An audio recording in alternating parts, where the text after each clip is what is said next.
नमस्कार मित्रों, स्वागत है आप सभी का। उत्तर प्रदेश लोक सेवा आयोग द्वारा आयोजित खंड शिक्षा अधिकारी परीक्षा के लिए सामान्य अध्ययन के प्रश्न किस तरह के आएंगे, इस पर एक मॉडल पेपर आप इस वीडियो में देखेंगे और लगभग 4 पार्ट्स में ये सीरीज ख़त्म होगी, जिसमें हम ज्योग्राफी, बायोलॉजी, जितने भी सेगमेंट हैं सभी के थोड़े थोड़े प्रश्न देखेंगे और आप उनका स्तर यहाँ पर देख पाएंगे किस तरह से प्रश्न पूछे जा सकते हैं। साथ ही में ये इम्पॉर्टेंट इसलिए भी है क्योंकि सभी प्रश्नों का व्याख्यात्मक हल इसमें आपको देखने को मिलेगा, क्योंकि प्रश्न उत्तर के साथ में उससे संबंधित जो टॉपिक से रिलेटेड जितनी भी फैक्ट्स हैं इम्पॉर्टेंट, वो यहाँ पर बताए जाएंगे। तो पूरा वीडियो ज़रूर देखिएगा और रिपीट करके देखेंगे तो आपको सारे फैक्ट्स लगभग याद हो जाएंगे।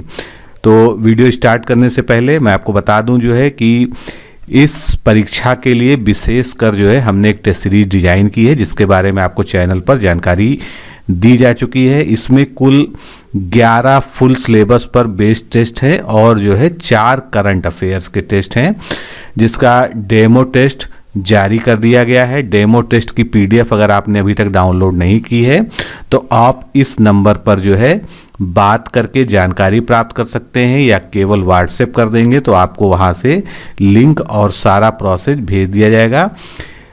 इसके साथ ही आप डिकोड एग्ज़ाम का जो एंड्रॉयड ऐप है उसको गूगल प्ले स्टोर से जाकर अगर डाउनलोड कर लें और वहां पर लॉगिन करने के बाद आप इस टेस्ट को जो डेमो टेस्ट है उसको फ्री में अटेम्प्ट कर पाएंगे ऑनलाइन। साथ में ही वहीं से आप इसको पीडीएफ को भी डाउनलोड कर सकते हैं।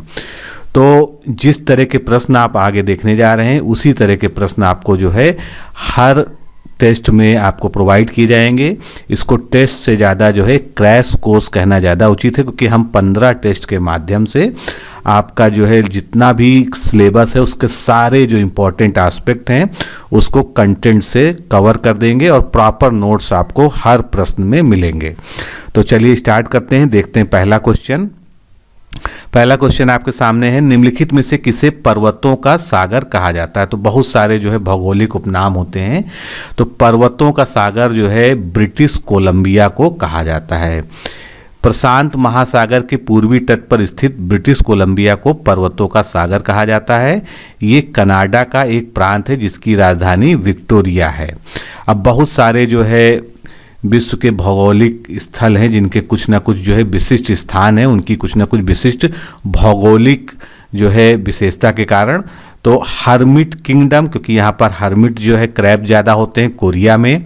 Land of the morning com, यहाँ पर मॉर्निंग में बहुत ज़्यादा कॉम मतलब शांति होती है, कोरिया इसको कहा जाता है। Land of the golden fleas Australia के लिए यूज़ होता है। लैंड ऑफ कंगारू, तो कंगारू ऑस्ट्रेलिया में बहुतायत में पाए जाते हैं। निरंतर बहने वाले झरनों का शहर, इसको केटो कहते हैं, ये इक्वाडोर में है। होली लैंड यानी पवित्र शहर, ये जेरूसलम जो कि इजराइल में है। ग्रेनाइट सिटी एवरडीन जो स्कॉटलैंड में है। एमराल्ड द्वीप ये आयरलैंड का ही एक नाम है या उपनाम है। नील नदी की देन यानी नील नदी के कारण जिसकी विकास हुआ मिस्र queen of Adriatic sea Venice Italy. Playground of the Europe, ये स्विट्जरलैंड को कहा जाता है। और सूर्योदय का देश हमेशा जापान के लिए यूज होता है। इसी तरह से लैंड ऑफ 1000 लेक्स यानी हजारों झीलों का या झीलों का देश, ये फिनलैंड के लिए कहा जाता है। लैंड ऑफ मिडनाइट सन, ये नॉर्वे को कहा जाता है, यानी जहाँ पर मध्य रात्रि का सूर्य उदय होता है। भूमध्य सागर का द्वार जिब्राल्टर को कहा जाता है, क्योंकि जिब्राल्टर जल संधि से ही ये जुड़ता है। पोप का शहर, तो पोप का निवास रोम में होता है। रक्त वर्ण महिला, ये भी संज्ञा रोम को ही दी जाती है। साथ ही में प्राचीन विश्व की सामग्री, पश्चिम का बेबीलोन, इटर्नल सिटी या होली सिटी, ये सभी रोम के लिए ही यूज़ किए जाते हैं। फिर एंटिलीज का मोती, ये क्यूबा को कहा जाता है। Sugar bowl of the world, ये भी क्यूबा को कहते हैं। गगनचुंबी इमारतों का नगर, न्यूयॉर्क के लिए प्रयोग किया जाता है। पर्ल ऑफ द ओरिएंट, ये सिंगापुर शहर के लिए यूज होता है। क्वेकर सिटी या city of the brotherly love, ये फिलाडेल्फिया के लिए। हवा वाला शहर या गार्डन सिटी, ये शिकागो के लिए होता है यूज। चीन का शोक, ये हुआंगो नदी को कहा जाता है, जिसका एक अन्य नाम जो है पीली नदी है। सफ़ेद हाथियों का देश थाईलैंड के लिए यूज़ होता है।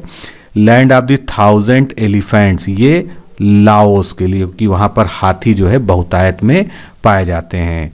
फिर लिली का देश कनाडा। हैरिंग पौंडर, ये जो है अटलांटिक महासागर के लिए कहते हैं। संसार या दुनिया की छत, ये पामीर के पठार कहा जाता है, क्योंकि सबसे ऊंचा पठार है ये। Venice of the world Stockholm, जो कि स्वीडन में है। गोरों की कब्र, ये गिनी की तट, जो दक्षिण अफ्रीका में है।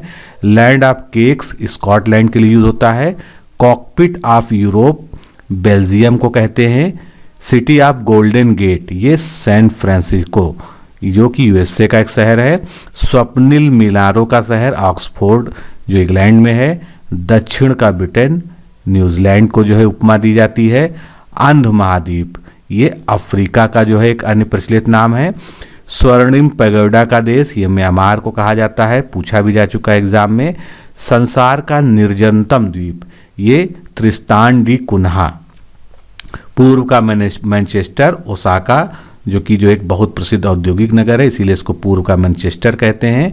फॉरबिडन सिटी यानी भुला दी गई सिटी, ये ल्हासा सिटी जो है, जो तिब्बत में है। फिर आंसुओं का प्रवेश द्वार, ये बब अल मंडेव जल संधि या जल मंडूद्वीप को कहते हैं। मोतियों का द्वीप बहरीन। यूरोप के बारूद का पीपा बाल्कन को कहा जाता है। लैंड ऑफ सेटिंग सन, ये ब्रिटेन के लिए यूज होता है। श्वेत नहर, बेलग्रेड यूगोस्लाविया में जो है। स्मारकों की नगरी, ये वियना ऑस्ट्रिया के लिए यूज होता है। विश्व की फैशन नगरी, ये या फैशन राजधानी भी इसको कहते हैं, पेरिस के लिए। एशिया का पेरिस कौन सा है? थाईलैंड। भूमध्य सागर की कुंजी जिब्राल्टर को कहते हैं, बहुत इंपॉर्टेंट है, कई एग्जाम्स में आ चुका है ये। मध्य रात्रि का सूर्य नॉर्वे में उगता है, इसलिए उसके लिए यूज होता है। यूरोप का अखाड़ा, ये बेल्जियम को कहते हैं। यूरोप का मरीज तुर्की को। यूरोप का स्वर्ग स्विट्जरलैंड को कहते हैं, उसकी खूबसूरती की वजह से। विचित्र महादेश या महाद्वीप ऑस्ट्रेलिया। और संसार की रोटी भंडार या जो है ब्रेड बास्केट ऑफ वर्ल्ड, ये उत्तरी अमेरिका का जो प्रेरीज मैदान है उनके लिए यूज होता है। फिर आगे देखते हैं, सदाबहार शहर, ये क्वीटो के लिए यूज होता है। थाईलैंड ऑफ क्लोब्स, जंजीबार जो कि तंजानिया में है। Garden province of South Africa, ये नटाल के लिए है। पिलर्स ऑफ हरक्यूलिस, ये स्ट्रेट ऑफ जिब्राल्टर यानी जिब्राल्टर जल संधि के लिए किया जाता है। पवन चक्की की भूमि नीदरलैंड का उपनाम है। हिंद महासागर का मोती या पूर्व का मोती इंपॉर्टेंट है, पूछा जा चुका है, ये श्रीलंका के लिए कहा जाता है। यूरोप का हृदय स्विट्जरलैंड को। अट्टालिकाओं का शहर यानी जहाँ पर ऊंची ऊंची इमारतें हैं, ये न्यूयॉर्क के लिए यूज होता है। कंगारुओं का देश ऑस्ट्रेलिया। और sugar bowl of world Cuba, ये इसके लिए यूज होता है। आगे देखते हैं, निषिद्ध शहर ल्हासा को कहते हैं। पवित्र भूमि यरूशलेम को। पिरामिड का देश मिस्र। पूरब का मोती सिंगापुर। पैगोडा का देश म्यांमार, कई सारे रिपीट भी हो रहे हैं इसमें। प्रभात की शांति वाला देश, ये कोरिया। बिजली की गड़गड़ाहट वाला देश भूटान। सांपों का देश ब्राज़ील को कहते हैं, क्योंकि वहाँ पर जो है इस तरह के वर्षा वन है, उसमें सांप बहुत ज़्यादा पाए जाते हैं। 7 पर्वतों का नगर, ये रोम को कहते हैं। एम्पायर सिटी या साम्राज्य शहर न्यूयॉर्क के लिए होता है। सूर्योदय का देश जापान। सोने और हीरो का देश दक्षिण अफ्रीका। स्वर्णिम द्वार का शहर सैन फ्रांसिस्को। तो ये सभी भौगोलिक नाम थे जो बहुत इंपॉर्टेंट थे। अगला प्रश्न देखते हैं, बालाघाट हीरे की खानों के लिए जाना जाता है। इसमें हमको कथन पे कौन से सही है ये बताना है। और मझगांव मैगजीन भंडारों के लिए जाना जाता है, तो दोनों ही जो है इससे संबंधित नहीं है। इसका सही उत्तर क्या है? डी, यानी ना तो एक सही है ना दो सही है। बालाघाट क्या है? ये मध्य प्रदेश राज्य में स्थित है। ये मध्य प्रदेश के दक्षिण भाग में जबलपुर डिवीजन का एक जिला है। खनिज संसाधनों की दृष्टि से ये जिला अत्यधिक महत्वपूर्ण है। बालाघाट में देश के कुल मैग्नीज उत्पादन का 80% भाग प्राप्त होता है। यानी जो बालाघाट है ये मैग्नीज से संबंधित है, और यहाँ से प्राप्त होने वाले अन्य पदार्थ तांबा, बॉक्साइट, चूना पत्थर इत्यादि हैं। मध्य प्रदेश में हीरे की प्रसिद्ध खान कौन सी है? मझगांव, जो कि सतना में है। यहाँ पर जो है 976.06 हजार कैरेट हीरे का भंडार होने का अनुमान है। राष्ट्रीय खनिज विकास निगम लिमिटेड द्वारा वर्ष 1958 से ही यहाँ पर प्रतिवर्ष 81,000 कैरेट हीरे का उत्पादन किया जा रहा है। अगला प्रश्न, निम्नलिखित देशों में से किसमें तमिल एक प्रमुख भाषा है? यानी यहाँ पर एक प्रमुख भाषा के रूप में तमिल बोली जाती है। तो इनमें से सिंगापुर जो कंट्री है, यहाँ पर तमिल जो है एक प्रमुख भाषा के रूप में है। तमिल भाषा भारत के तमिलनाडु राज्य, श्रीलंका और सिंगापुर में भी बोली जाती है।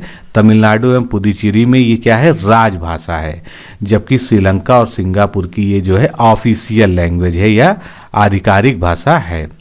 अगला प्रश्न, निम्नलिखित में से कौन सा एक भारत के राज्यों में प्रमाणित कोयला निश्चय यानी जो है कोयले के जो सर्टिफाइड रिजर्व हैं उसका सही घटता क्रम क्या है? यानी सबसे पहले सबसे ज़्यादा जहाँ पर हो, उसके बाद धीरे धीरे घटता हुआ क्रम।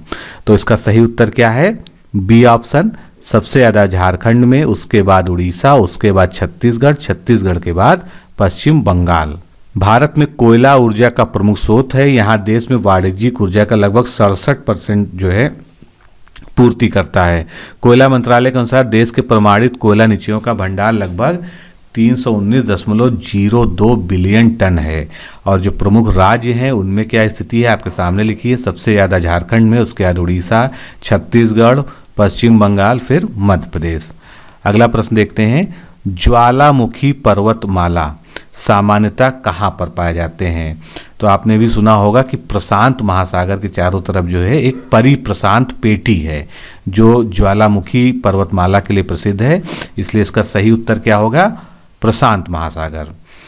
विश्व के ज्वालामुखियों के लगभग 2/3 भाग प्रशांत महासागर के तटीय भागों में पाए जाते हैं।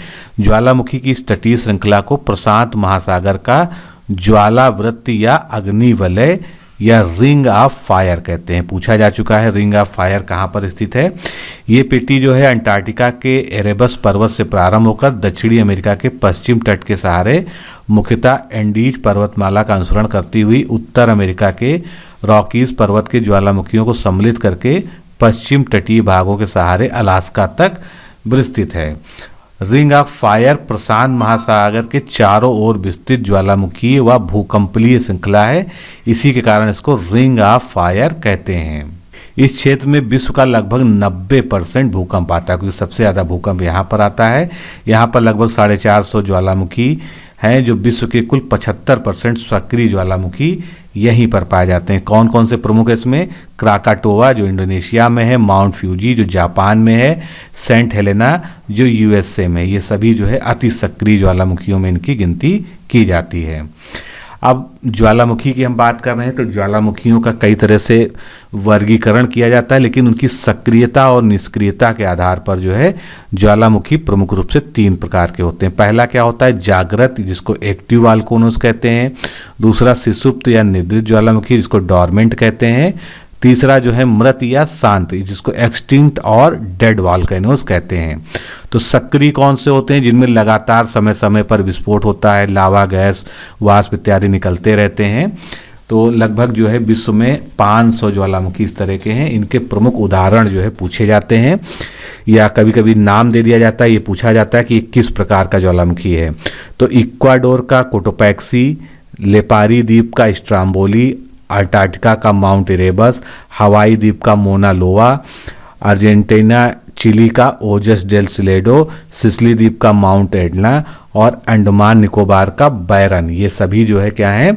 एक्टिव वोल्केनोज हैं या जागृत वोल्केनोज हैं। फिर सुषुप्त या डॉर्मेंट, ऐसे ज्वालामुखी जो वर्षों से शांत हैं और सोए हुए जान पड़ते हैं, लेकिन उनके सक्रिय या जागृत होने की कभी भी संभावना बनी हुई है, यानी बहुत ही अनिश्चित होता है कि ये कब इनमें विस्फोट हो जाए। तो इस तरह के ज्वालामुखी कौन से हैं? इटली का विसुबियस, इंडोनेशिया का क्राकातोवा, जापान का फ्यूजियामा और अंडमान निकोबार में भी है एक नारकोंडम।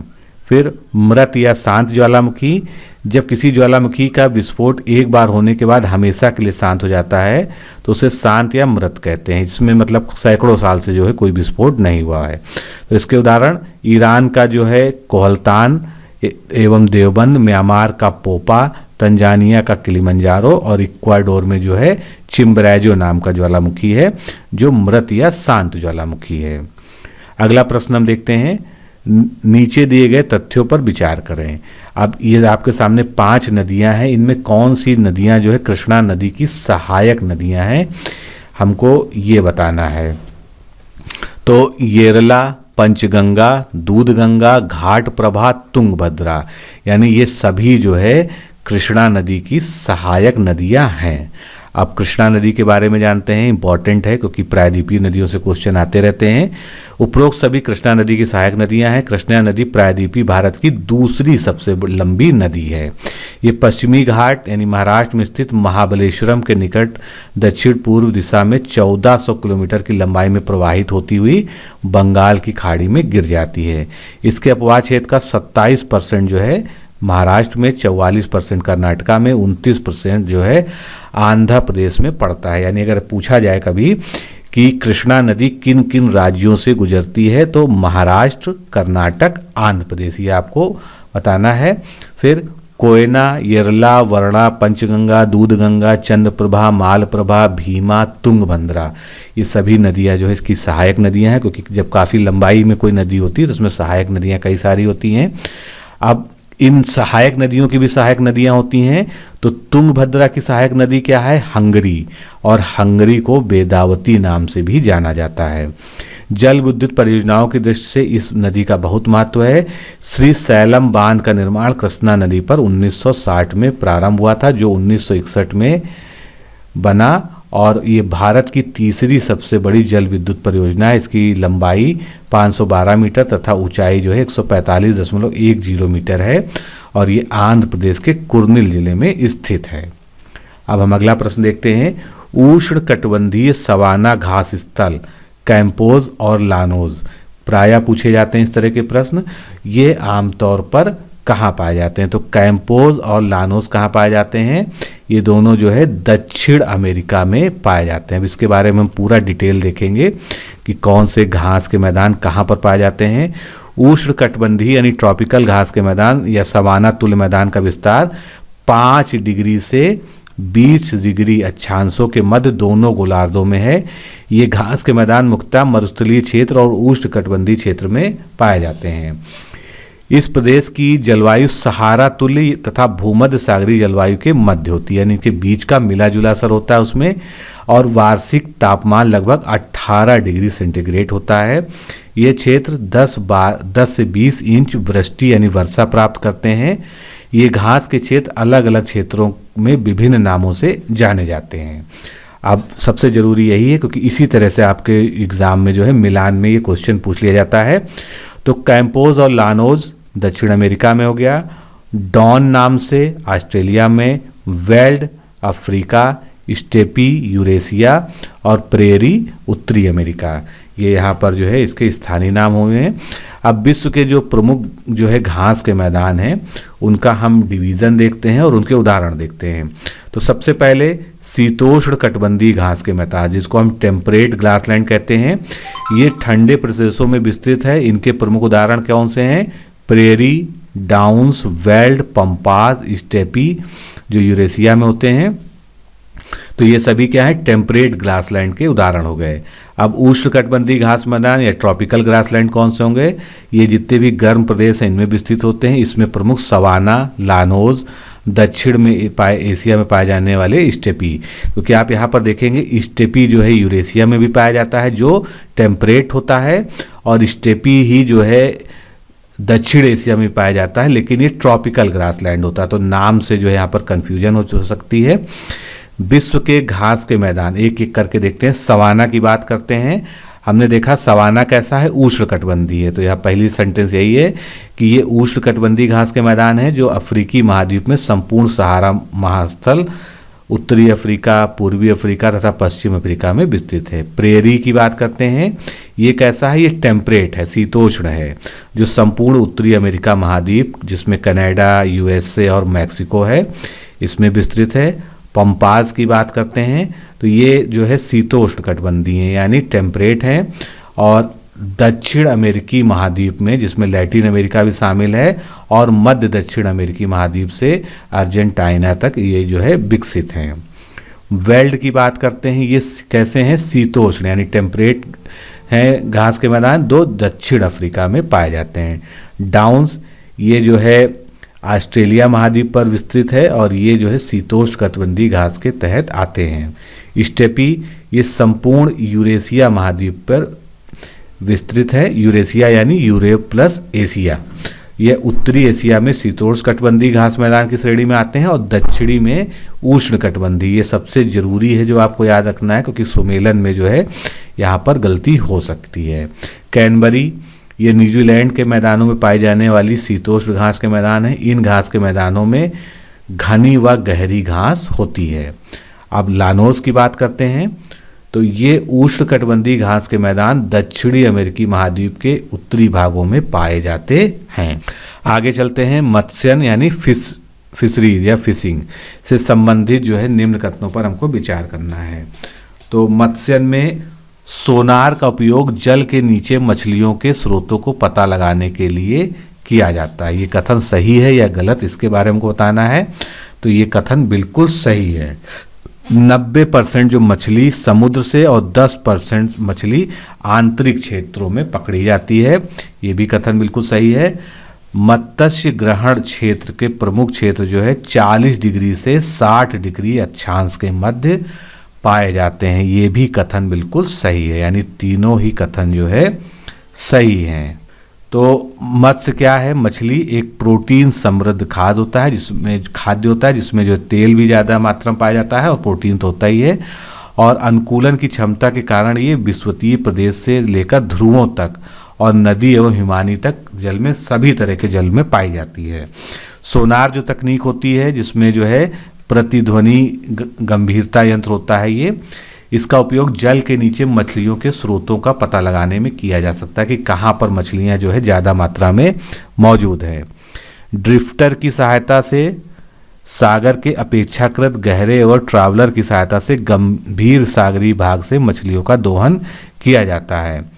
छिछले समुद्र, प्लैंकटन, पौधों की प्रचुरता, ठंडी एवं गर्म धाराओं का मिलन, प्रशीतन की व्यवस्था और द्रुतगामी यातायात की सुविधा जो है ये फिशरीज जो उद्योग है इसको प्रभावित करते हैं।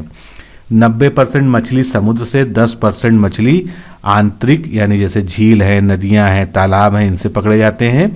और मत्स्य ग्रहण के प्रमुख क्षेत्र 40 से 60 डिग्री अक्षांश के मध्य पाए जाते हैं। अब मत्स्य पालन से जुड़ी एक संस्था है, बहुत जरूरी इसके बारे में जानना। मत्स्य पालन एवं जलीय कृषि अवसंरचना विकास कोष, ये भारत में जो है स्थापित हुई 2018 में। और राष्ट्रीय कृषि एवं ग्रामीण बैंक यानी नाबार्ड, राष्ट्रीय कृषि विकास निगम यानी NCDC और सभी अनुसूचित बैंक इसके लिए प्रमुख ऋणदाता निकाय होते हैं। नीली क्रांति जिसको हम ब्लू रिवॉल्यूशन कहते हैं के तहत 2020 तक के लिए निर्धारित 15 मिलियन टन का लक्ष्य प्राप्त करने के लिए और 8 से 9% तक की सतत वृद्धि दर हासिल करने हेतु मछली उत्पादन बढ़ाया जाएगा। इसके बाद मछली उत्पादन को 22-23 यानी वर्ष 22-23 तक बढ़ाकर लगभग 20 MMT के स्तर तक पहुंचाया जाएगा। तो ये सभी जो है पूरा फिशरीज पे आधारित जो है ये अवसंरचना विकास कोष है, जो कि फंडिंग भी करता है, फाइनेंस भी करता है और साथ में अन्य तरह से सपोर्ट देता है। अगला प्रश्न आपके सामने है, निम्नलिखित में से किस राज्य में दम्फा टाइगर, या इसको जो है कहीं कहीं पर आप जो है डम्फा भी पढ़ सकते हैं, तो डम्फा या दम्पा जो है टाइगर रिजर्व जो है कहाँ पर स्थित है? तो ये कहाँ पर स्थित है? मिजोरम में। डम्फा टाइगर रिजर्व मिजोरम राज्य में स्थित है। इसकी स्थापना 1985 में हुई थी, जबकि वर्ष 1994 में से टाइगर रिजर्व प्रोग्राम के अंतर्गत जो है टाइगर रिजर्व कब शुरू हुआ था? 1973 में। तो इसके अंतर्गत इसको लाया गया। ये मिजोरम का सबसे बड़ा वन्य जीव अभ्यारण्य है। अब प्रोजेक्ट टाइगर क्या है? 1973 में प्रारंभ हुआ। 1972 में बाघों की संख्या इतनी कम हो गई थी कि 20वीं सदी के प्रारंभ के 40,000 से घटकर ये 1827 रह गई थी। तो इसी के लिए जो है भारत में वन्य जीव संरक्षण अधिनियम लाया गया। फिर इसके तहत बाघ संरक्षण हेतु एक कार्यबल का गठन किया गया, यानी जो है एक वर्कफोर्स का गठन किया गया जिसके अंतर्गत ही जो है प्रोजेक्ट टाइगर की शुरुआत हुई। अब बात करते हैं भारत का सबसे बड़ा जो है टाइगर रिजर्व कौन सा है, तो यह आंध्र प्रदेश का नागार्जुन सागर श्रीशैलम टाइगर रिजर्व है। आंध्र प्रदेश के पुनर्गठन हुआ था अभी, तो उसके बाद भी जो है नागार्जुन सागर श्रीशैलम बाघ अभयारण्य का 3296.31 वर्ग किलोमीटर क्षेत्र आंध्र प्रदेश की सीमा में है, और नागार्जुन सागर श्रीशैलम बाघ अभयारण्य का 2611.39 वर्ग किलोमीटर का क्षेत्र जो है तेलंगाना की सीमा में है, जिसे अब अमराबाद बाघ अभयारण्य के नाम से जाना जाता है। लेकिन इस डिवीजन के बाद भी जो है नागार्जुन सागर श्रीशैलम टाइगर रिजर्व सबसे बड़ा जो है टाइगर रिजर्व है। अब टाइगर रिजर्व की बात चली है तो कुछ इससे इम्पॉर्टेंट जो है रीसेंट चीज़ों को भी जानना जरूरी है। सबसे कितने टाइगर रिजर्व हैं, पहली चीज़ भारत में 50 हैं। सबसे नवीनतम कौन सा घोषित हुआ है, 6 सितंबर 2016 को अरुणाचल प्रदेश में जो है कमलांग वन्यजीव अभयारण्य को टाइगर रिजर्व जो है घोषित किया गया है, और ये अरुणाचल प्रदेश का तीसरा बाघ अभयारण्य है। 2 अन्य कौन से हैं अरुणाचल में, नामदफा और पक्के बाघ। इंपॉर्टेंट है क्योंकि सीधे सीधे जो है नाम दे दिए जाते हैं और पूछा जाता है किस राज्य में स्थित है। तो अरुणाचल के 2 कौन से हो गए, नामदफा हो गया, पक्के बाघ हो गया, और तीसरा हो गया कामलांग। फिर इससे पूर्व यानी 49वां कौन सा बना था, ओरांग वांग अभयारण्य। तो ओरांग बाघ अभयारण्य जो है असम में है, जो देश का 49वां बाघ अभयारण्य था। फिर इंटरनेशनल टाइगर डे ये प्रतिवर्ष 29 जुलाई को मनाया जाता है, और एक प्रोजेक्ट सेव है जो भारत और नेपाल के बीच जो है वन जीवन संरक्षण के प्रयासों के रूप में चल रहा है, और ये जुलाई 2010 में प्रारंभ किया गया था। इसका भी उद्देश्य जो है टाइगर का संरक्षण करना है। बाघ भारत का राष्ट्रीय पशु है, आप लोग जानते हैं, और वर्ष 1973 में प्रोजेक्ट टाइगर स्थापित हुआ था। अब यहाँ पर हम जल्दी से देख लेते हैं कि किस किस राज्य में कौन कौन से टाइगर रिजर्व हैं, क्योंकि इस तरह के क्वेश्चन जो है सुमेलन में या सीधे सीधे आते रहते हैं। तो सतकोसिया और सिमलीपाल ये कहाँ पर हैं, उड़ीसा में है। राजस्थान में कौन कौन से हैं, मुकुंद पहाड़ी, सरिस्का और रणथंभौर। और जितने भी टाइगर रिजर्व होते हैं वो वन जीव अभयारण्य तो बट नेचुरल होते ही हैं। फिर मध्य प्रदेश में सबसे ज़्यादा बाघ मध्य प्रदेश में ही हैं, बांधवगढ़, कान्हा, पन्ना, पेंच, संजय डबरी और सतपुड़ा, ये सभी मध्य प्रदेश के जो है टाइगर रिजर्व हैं। महाराष्ट्र में मेलघाट, पेंच, साबदी, टाडोबा, अंधारी, ये महाराष्ट्र में। तो यहाँ पर ये ध्यान रखिएगा, पेंच जो है दोनों ही जगह है, मध्य प्रदेश में भी है और महाराष्ट्र में है, दोनों में डिवाइड है। लेकिन जो मध्य प्रदेश में पेंच है इसका जो है नया नाम जो है इंदिरा प्रियदर्शी राष्ट्रीय उद्यान या टाइगर रिजर्व है। फिर दम्फा की अभी हमने बात ही की, मिजोरम में है। तमिलनाडु में अन्नामलाई, कलाक्कड़, मुंडुथराई और सत्यमंगलम है। उत्तर प्रदेश में करतनिया घाट का एक्सटेंशन और दुधवा जो है टाइगर रिजर्व। उत्तराखंड में कॉर्बेट है। पश्चिम बंगाल में बुक्सा और सुंदरवन है। फिर आंध्र प्रदेश में नागार्जुन सागर श्रीशैलम और कवल टाइगर रिजर्व है। अरुणाचल प्रदेश में नामदफा, पखुई और पक्के है। असम में काजीरंगा, मानस और नामेरी, ये 3 जो है टाइगर रिजर्व हैं।